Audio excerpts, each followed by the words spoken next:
From drug wars to Schedule One, the rise, the fall, and the future of dealer sims. Welcome to the Deep Dive. Today, we're taking a bit of a fascinating turn, actually, looking at the maybe darker side of strategy and simulation games. We are diving into Schedule One, the big drug dealer sim title. But our real focus, our mission here, is analyzing the source material we've got. It's this huge, really ambitious list of fan-requested expansions. And these aren't just like minor tweaks. We're talking features that, if they actually got implemented, would turn what's already a pretty detailed game into this sprawling, almost global logistical empire sim. Yeah, and to really get the ambition, you kind of have to remember where this whole genre even started. The desire for this type of economic sim, it's got really deep roots. You can trace it all the way back to like the text-based drug wars in 1984, and then later the really popular one in the early 2000s, dope wars. So this core idea, buy low, sell high, all while dodging the law, has been grabbing players for decades. It's not new. Right. And the goal for you, listening in, is to really grasp the sheer scale of this ambition we're unpacking. We're talking about proposed stuff ranging from the really mundane, like cooking fresh eggs in the game, to the absolutely wild, like managing your cash flow through an actual in-game bank account, transferring money around, all the way up to, and this is the peak maybe, facilitating deliveries to a space station. Yeah. So we're basically analyzing the blueprint for this hybrid thing. Part organized crime simulator, part really detailed life sim. Okay, so let's start with the current champ, right? Schedule One. Developed by Tyler. Yep. This game everyone's talking about now. And the sources are pretty clear on this. It was a massive step up from what came before, including, it's more direct competitor, drug dealer simulator. The execution, especially on the later game stuff, like the cultivation systems, apparently just much, much better. And the rise of Schedule One, it also kind of left this interesting piece of game history in its wake. There was this unfinished project, a real passion project called Trade-Off. Originally, it was titled Life Decision. This was supposed to be a direct nod and homage to those classic Dope Wars mechanics. Started in Unreal Engine 5 back in fall 2022. Yeah, and what's really extraordinary about Trade-Off, I think, is that it was mostly the work of just one developer. Even though it got shelved, put aside in 2025 after Schedule One came out, its initial designs, they really show what players were hungry for. It already had things like police chases, some basic growing mechanics, and even a working ATM system for, securing your cash. And you really see that ambition shining through in the numbers, don't you? When you look at what was planned for Trade-Off, this single developer game, remember 40 planned locations, which they figured would take about a year to create. And, get this, 250 side quests. That scale, it gives you a gut line for what players expect now in a really deep simulation. It kind of makes Schedule One's success even more impressive because the competition, even unfinished, was aiming so high with complexity. It really does. And looking at these fan requests, the source material we have, you can immediately spot the big missing pieces, the things that would take the game from just street-level dealing into a proper grand strategy logistics puzzle. The sources list 5 crucial missing locations: the airport, the harbor, the train station, the subway, and, a prison. Okay, that's the key insight then, isn't it? These aren't just extra dots on a map. They're like the arteries of the whole simulation. Without them, you're stuck being local. With them, you suddenly become a logistics manager. Precisely. They unlock that regional and that international movement. But okay, before you can even think about moving product globally, you've got the local problem, cash security. And that's why the bank is listed as so critical. The ability to actually open an account, use ATMs, it's proposed as like an essential mechanic. Okay, let's dig into that a bit, though.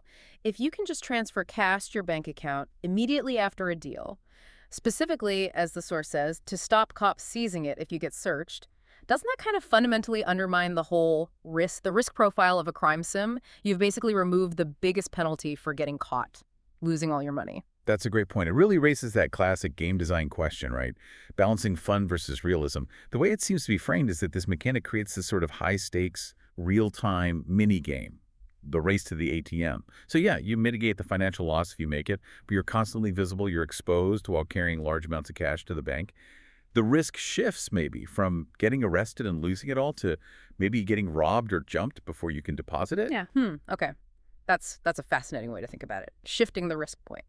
Now, let's talk diversification. Because these proposed expansions, they aren't just about drugs. There's this whole other secondary economy built around selling stolen goods, which the sources actually call healerware. Things like TVs, radios. Right, and that's the missing piece for the players, let's call it portfolio diversification. Yeah. If you only deal in the super illegal stuff, your risk exposure is like 100%. Healware gives you a parallel income stream, less risky. So players need places to find this stuff. The junk pile is mentioned, electronic storage rooms, or even at a higher level, the cargo zone of the airport, if you manage to get access. It lets the player manage risk by having different ways to make money. Okay, yeah, that makes perfect sense. Spreading the risk. Now, speaking of unexpected locations, Right. we absolutely have to talk about the countryside or land area. This feels completely disconnected from, like, logistics or crime. Why would a game about international smuggling need the player to run away from wolves? Yeah, that's where the life sim element really kicks in, and it connects in a very specific way. The countryside seems to serve two main functions. First, yeah, there's this kind of low-grade survival thing, occasionally dodging environmental threats like wolves. But the primary use, it's resource management, specifically for cooking. It's where you go to stock up on things like fresh eggs, vegetables, meat, ingredients you need for cooking and grilling. Hamburgers are specifically mentioned. Wait, so you're saying that ultimate success, running this massive smuggling empire, might actually depend on whether you remembered to swing by the countryside to pick up fresh eggs so you can cook yourself a decent meal like a hamburger. That's the kind of detail that really sticks with you, isn't it? It bridges the totally mundane with the highly illicit in this bizarre but maybe compelling way. It absolutely does. It sort of grounds the player's big criminal enterprise in these everyday survival needs, which is actually a pretty key element for immersion in these really deep sims. Okay, right. Let's shift gears then to where the big money and the big risks are. High profit zones, both social and digital. On the social side, the sources talk about dedicated dealing zones, like the club, where demand is high, prices are higher, better profits, basically. And you've got those seasonal spikes, too. The annual festival, for instance. That's proposed as this massive crowd event. Gives players these peak dealing opportunities just once a year, a moment where you could potentially make or break your whole year's profit margin. Huge potential. But the real infrastructure for high-level business these days it has to be digital, right? So the entire digital underworld seems to center around this place called the data center. This is where you get your darknet access for regulated business, presumably, but it's also where the actual darknet servers are hosted. That's right. The data center isn't just like an internet cafe. It's the physical infrastructure. Controlling it or having access enables the really advanced stuff. Hacking is mentioned.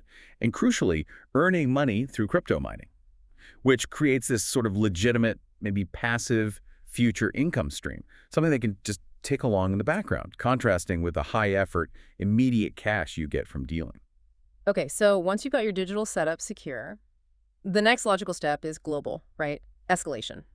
We leave the city entirely. We head into these international supply chains, and this means actually traveling, going to the jungle, or South America it says, to cultivate and then ship your first batches of cocaine product. Coca, it's called. And this is where the logistics simulation just explodes in complexity. Once you have the product, the coca, you've got 4 distinct ways proposed for shipping it: train, ship, airplane, or even a submarine. But here's the catch. Each method has a totally different delivery time and presumably a different risk profile. So now you're not just choosing the product, you're choosing the path. Balancing speed against security, that's real strategy. And this all builds towards, well, the apex goal.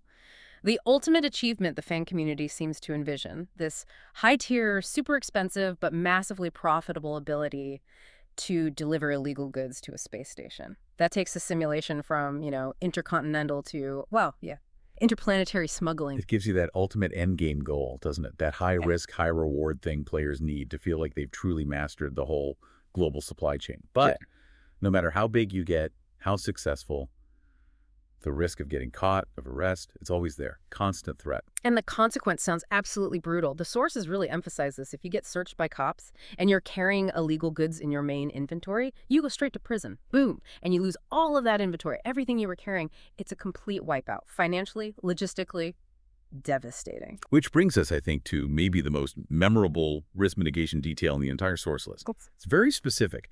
How do you prepare for that inevitable surge, knowing you could lose everything?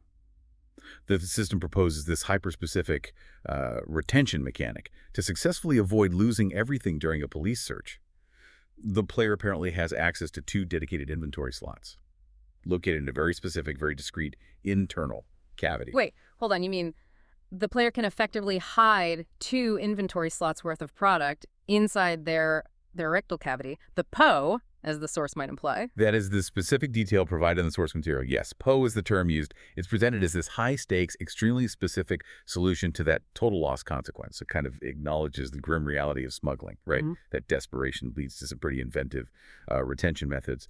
But it packages it as this very specific tactical choice for the player when they're managing their risk. You trade convenience, maybe inventory space, for absolute security on just 2 vital slots. Wow. That is just incredible. The sheer level of detail being requested by players, from cooking hamburgers to needing a 2-slot rectal retention system. It just shows the kind of truly comprehensive, almost gritty experience they're looking for. It really does, doesn't it? The features they're proposing, they reveal this deep desire for a simulation that forces you, the player, to connect all these completely different activities. It's this paradox almost. Managing mundane stuff like banking details, cooking meals, while you're simultaneously trying to orchestrate international smuggling using submarines and hacking darknet servers. Yeah, it really highlights the central challenge for any developer trying to make this kind of game, doesn't it? Marrying that super detailed, almost tedious real-world logistics stuff with the complexity and, well, the fun you need in a video game. The player base clearly wants consequences, serious ones, but they also want clever, tactical ways to survive those consequences. It's exactly. Want a world that feels like it reacts realistically to every single decision they make, logistically, financially. But they also want the tools, the systems, to let them exploit those systems, just like a real criminal enterprise would try to do. Yeah. Find the loopholes. So where does this leave us? What does it all mean for you, the listener? When you have a game built entirely around illegal acts, around this unavoidable risk, which specific mechanic do you find more compelling? Or maybe more effective game design? Is it the more abstract financial security you get from that instant ATM transfer, protecting your cash? Or is it the incredibly specific, frankly visceral 2-slot physical evasion tactic, the one that guarantees retention of something no matter what? Which kind of defense against total loss? Which one best balances that dark realism of the whole subject matter with the kind of complexity and, dare I say, enjoyment you need from a truly great simulation, something for you to mull over, maybe explore on your own? If you enjoyed the content, don't forget to leave a like. And if you don't want to miss anything, make sure to hit that subscribe button.